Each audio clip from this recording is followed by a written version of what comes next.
गोंदियाच्या दाट जंगलात लपलं आहे. हजारो वर्षांचा इतिहास सांगणारं एक रहस्यमय ठिकाण. स्वागत आहे कचारगड केव्स. ही फक्त गुफा नाही, तर गोंड आदिवासी समाजासाठी अत्यंत पवित्र आणि श्रद्धेचं स्थान आहे. दरवर्षी हजारो भाविक येथे दर्शनासाठी येतात. हिरवीगार जंगल, उंच डोंगर, शांत वातावरण आणि शुद्ध हवा. निसर्गप्रेमी आणि ट्रेकिंग प्रेमींसाठी ही जागा म्हणजे स्वर्गच. तुम्हाला माहीत आहे का, गोंड समाज हा भारतातील सर्वात मोठ्या आदिवासी समाजापैकी एक आहे.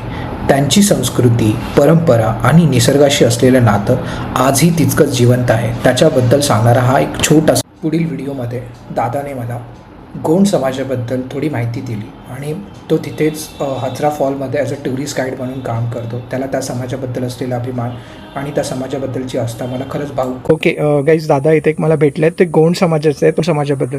सो प्लीज दादा. नवा नामंदा सोमेंद्र श्रावण मरस्कोले नवा नार नवा टोला नना हाजरा पालदे गाइड इतकल काम किंतना हाजरा पालदे.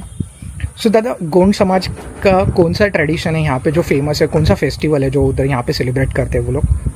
गोंडी समाज ते सबसे ज़्यादा ट्रेडिशनल मंदा हा कचारगढ़ क्यों आपके लिए इतना फेमस है?